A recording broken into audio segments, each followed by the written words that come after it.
Let's talk about season 48. Yeah. You were telling me backstage, you go, Jimmy, get ready. This one's... It's great. It's great? It's really good. It's time to go, and now I gotta go, but that don't mean that the show ends down this road. No, Star, it does end down this road.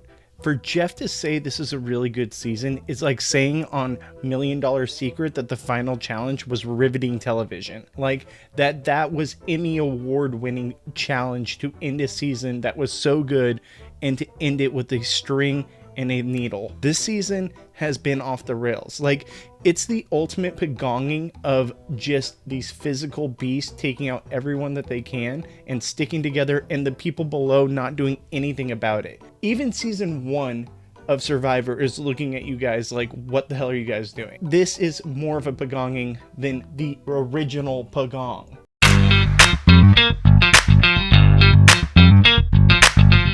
I'm not going to promise that I'm not going to write your name down, but I am going to tell you if it is your name, I'm going to tell you beforehand. Okay. Whether you can do anything about it or not. That wasn't David, that was you. You got a hold of David, and you were in his ear. Oh. Yeah. You've been running this whole thing. The reason why he acted like that was because of you, and it was never David's name without yours on anything he did. Joe, he's doing jury management. He is thinking he's gonna vote me out, and then I'm gonna give him the $1 million because he was honest with me, which is hilarious. I'm being real right now in the moment.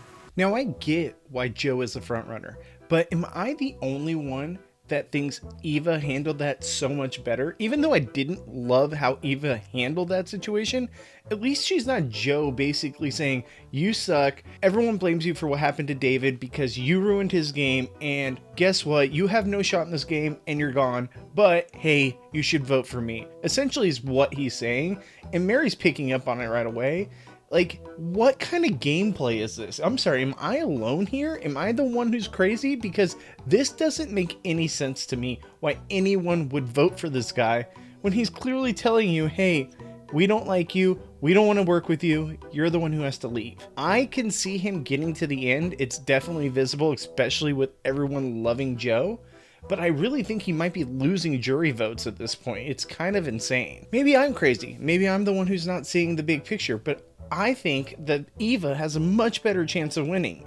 Like, as much as I said I don't love how she handled that situation and how she spoke to Mary, at least she's telling Mary, hey, listen, I don't want them going against you and I will let you know what happens. When Joe is just saying, hey, we all blame you for David and you're gonna be gone soon, but hey, vote for me. Mitch is smart enough to know that, like, even if you get into that group, you're going to be the first one out. Yeah, like I'm not stupid. I'm not in that group. I'm on the bottom of that group, right? Exactly. Right. For everyone sitting at home who's saying, come on, Mitch, you have to make a move. You have to make a move. You can't make moves with people you don't trust. And I don't trust Mary or Star. And I'm like this, I'm like, oh God, I still got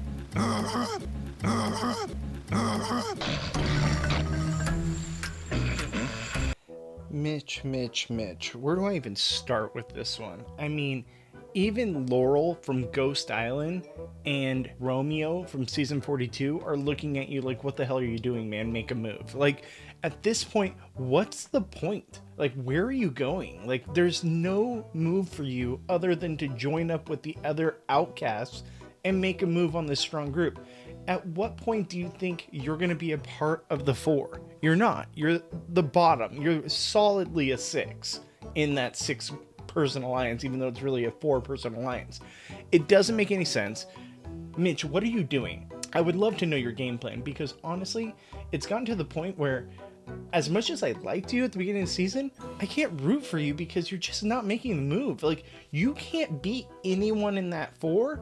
At least if you go with the bottom 4, you had a chance to possibly win because you were a challenge threat and you made a big move against the core 4. He's part of the reason this is becoming a pagonging. I don't understand how people, as fans, can root for this kind of television. Like, this is just not a fun way to watch this game, and it's really infuriating. I will take back everything I said if at 7 he ends up making the move.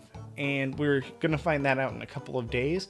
But honestly, if he doesn't make a move at 7 with this bottom alliance, then there's no hope for him in this game. And the best he can do is a final 3 go. It's just the writing's on the wall. The hands are in the fans. Let's go. Here you go. Brother, Somehow you have to be involved in Survivor 50. I think your audience just said as much. Really? I would do anything. I would love to be involved. Okay. First off, God no. Please, please. I love Jimmy. I love Jimmy Fallon just like the rest of us. He's done enough for this show for a lifetime. Okay, let's be real.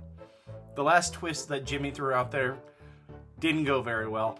So please, Jimmy, do what you do best. Comedy, I think you do better where you're at now. But let's talk about Jeff. And it's gotten to the point where I look forward more to what's going to happen with season 50 and the twists and turns that Jeff is having us vote on than the actual episode itself. Like, I hate the voting for Survivor 50. Like, it's very vague. There's very gray questions in there. Like, oh, do you want twists or do you not want twists? I don't know, Jeff. I want twists, but I also don't want you to put in too many. That's very much so a gray area for what you want. Do you want twists or do you not want twists? I want both. I want there to be twists, but I don't want it to be over twisty.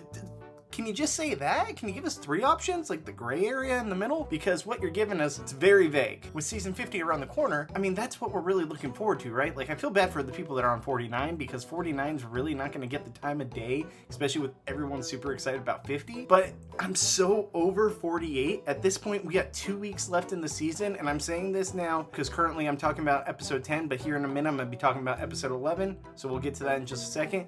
But yeah, we have 2 episodes left, and I'm just... what's going on here? Like, come on, let's just get through it. You know it's bad when I look forward more to what we're gonna vote on for season 50 than I am the actual episode because nothing is happening and it's getting to the point where I just don't care anymore. fried chicken and waffles. Fried chicken and waffles. Fried chicken and waffles. There's fried chicken and waffles. They're what you wanna eat. They're savory. They're sweet. They're what you wanna eat. They're savory. They're sweet. They're what you wanna eat. I said. Tacos with advantage. Some picnic. No. Chicken and waffles. Chicken and waffles. Chicken and waffles. Done.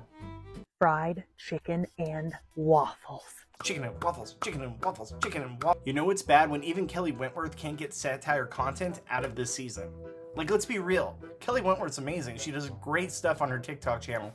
Definitely go check that out. But even she's grasping at straws for what she can use for her content because there's just nothing given to us on this season. It's insane. Like, the chicken and waffles, whatever. Like, I get what they were trying to do with it. To me, it was a flop. Give us less of that and give us more gameplay. Oh, wait, you can't because no one's actually playing the fucking game. It's insane. For as much as I've said I've loved this cast, I'm really starting to lose hope on them. In the game of Survivor, when your brain can't operate, your gut will never fail you.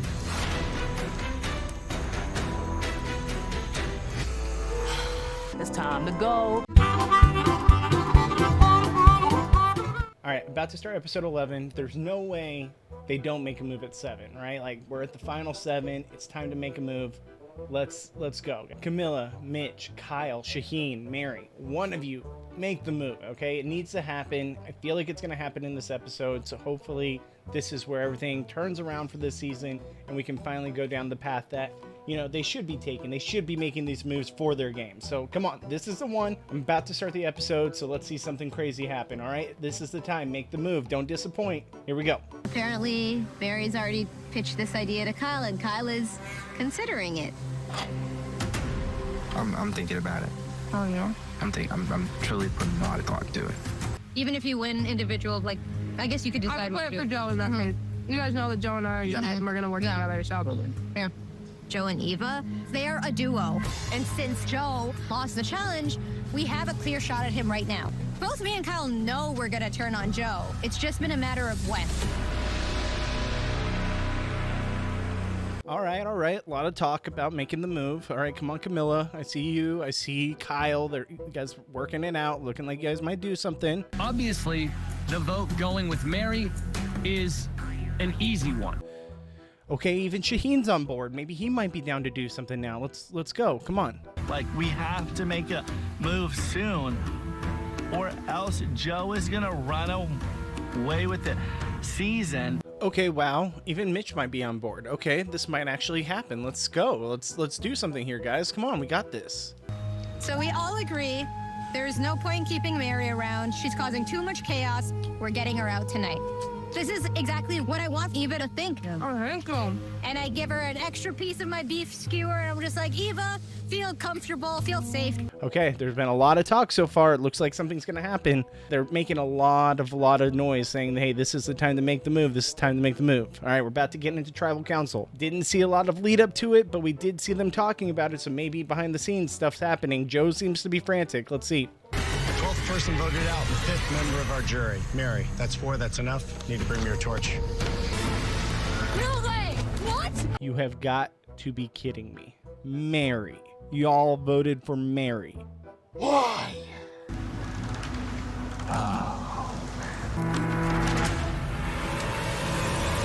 All right, so this season officially sucks. I mean, there's nothing they can do at this point. Like, they're done, right? Like, there's Joe, Eva, one of those two is going to win this whole season. I still think it's Eva. They had to make the move here. Mitch is drawn dead. Camilla is basically drawn dead. Mary's gone. Shaheen? Everyone's kind of enamored with the big smile and the fireman and the big personality and the story, but I think I've played a better game. In this episode, Shaheen keeps saying how he thinks he has a resume to beat Joe. Are we on the same planet here? No, you don't. You don't have a resume to beat Joe. There's nothing you can do at this point. You haven't made a move. You've been sitting behind Joe, who's been winning all these immunities and proving himself. Hell, Eva's done a better job than Shaheen. I think Eva could easily beat Shaheen. Shaheen, you're drawn dead, bud. Like, you have no option unless you make a move, and this was your time to make a move. Why talk about it? Why even bring it up to other people if you're not going to actually pull through on that? We probably should have saved it. We just had one. Sorry, it's been like 8 days since I've eaten anything. So I'm worried about we're not gonna have any food for the rest of the time.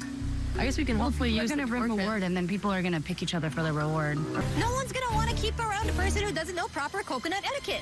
You know what, Mary? I have no problem with this. You do you. These people refuse to work with you. They refuse to do the right move. You eat all the coconuts out there. I don't even care about coconut etiquette. Just do you, boo. I just can't. I don't want to hurt people, even if it's for the benefit of my family.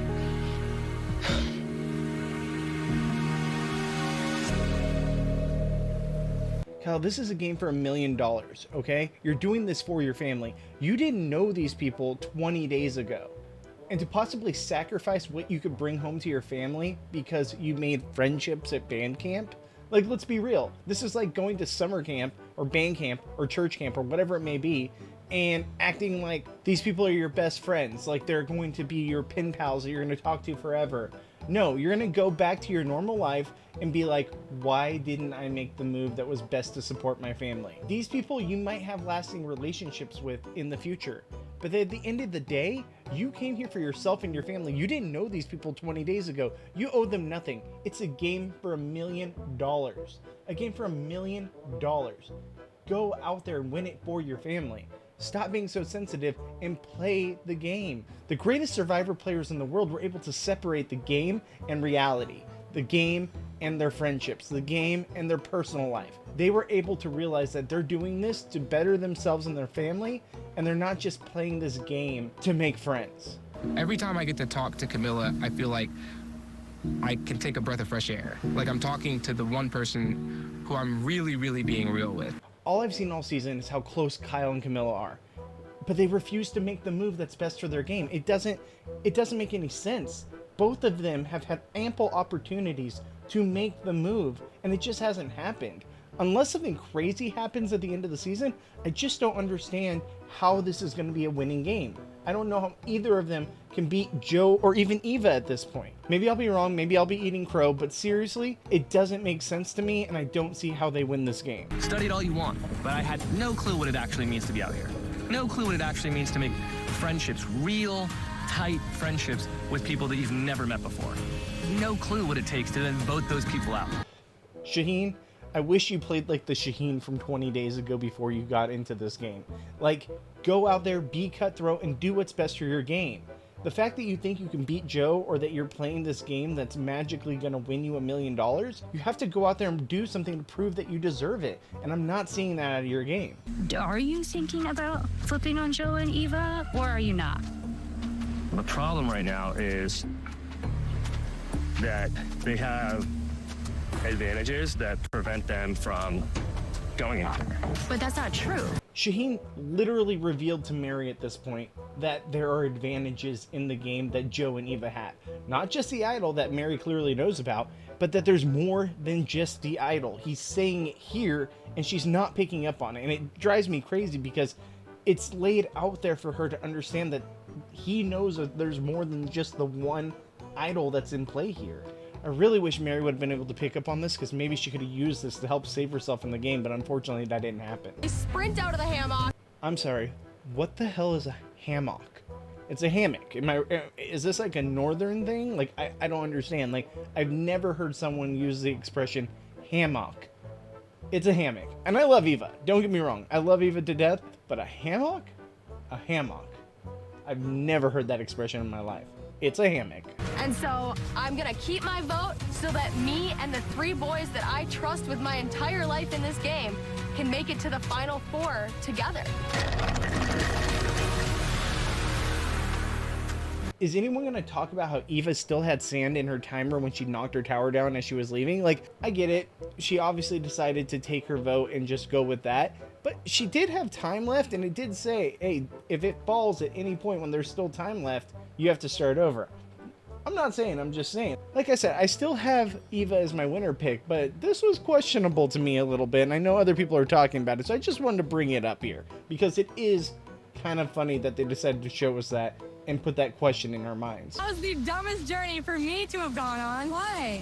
This really was the dumbest journey. I agree with Eva, because us at home and the producers are probably screaming at the TV being like, why of all people was Eva chosen to go on this journey? It came down to Eva and Mary for the final rock. We had a 50% chance, and of course it goes to Eva. If Mary would have been there, she picks the rock, this could have been a totally different game. Hell, we might have a different winner if Mary picks the right rock. So yes, I agree with you, Eva. This was the dumbest journey, and unfortunately it's only because you were the one who picked the rock. Like, who doesn't want to upset things? Like, and I feel like that would garner respect. We're not playing with a bunch of dummies. People are like, I want you to prove to me that you outwitted, outplayed, not just outloyaled. Mary is so dead on right here where she says no one's gonna vote for someone who outloyaled. Like, you're there to outwit, outplay, and outlast, not outloyal, and I completely agree with Mary. The fact that these people will not make a move, and she's laying it on thick, being like, do something, make a move, and you can win this game, and no one's willing to do it. No one's willing to take the chance. It's mind-boggling to me. Mary, you're absolutely dead on. I love you for this, because out loyal is the name of this season. Being out loyal is what's ruining this season, and it's really making these players not be able to play this game and not be able to give us good TV, and it sucks to see. I really wish people wouldn't be so loyal and would fend for themselves and do what's best for them in their game. The out loyal part has made this season become a pagonging, and it's really unfortunate to see as a viewer. I really wish we had more gameplay going on. Joe thinks he has it. Say it, Joe. Say it, Joe. Got fun betrayal. No, that's not right. Got fun betrayal? Like, that is the theme for the season. Like, wish we had got fun betrayal at any point in the season, because then it would have been riveting TV. But we couldn't even get a little bit of got fun betrayal. Also, Joe, love you to death. Betrayal, is that how you spell it? Is that how you spell it? And I get it. Their brain's not working at 100% right now. They're starving. They've been through this game for over 20 days. They're on the brink of exhaustion.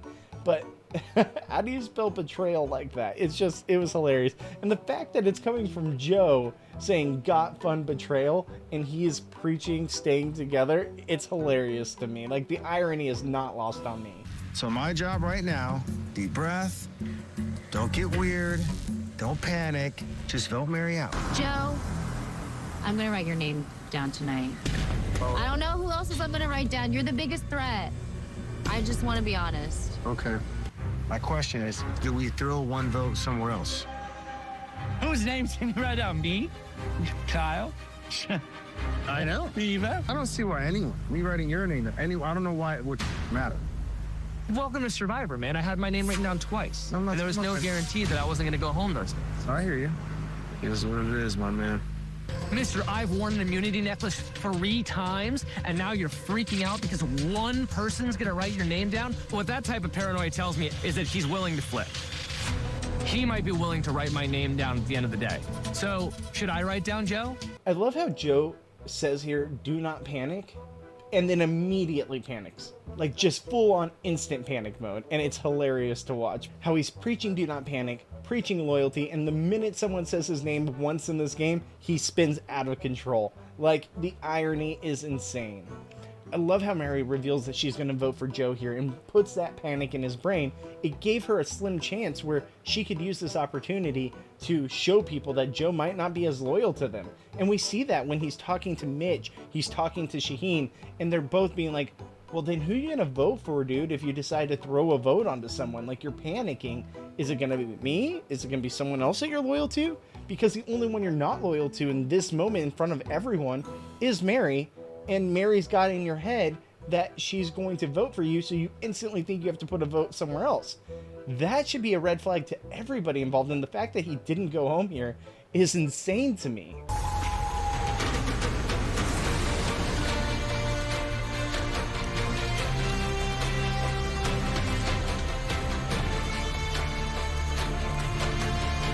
Are we going to talk about David standing in the jury where he stood up for Mary when she was voted out? Now, I like it. You know, he was all about his person. He was there for her and wanted to give her a little respect. But this is also coming from the guy that had the most pissed off look on his face that I've seen in the entire new era. In the famous words of Wendell Holland, sit down, bro. All right, guys, so that's going to do it for this episode of Couch Critics. I hope you guys like what you saw. Please hit the subscribe button down below. Let me know in the comments below if you like this kind of commentary for the channel.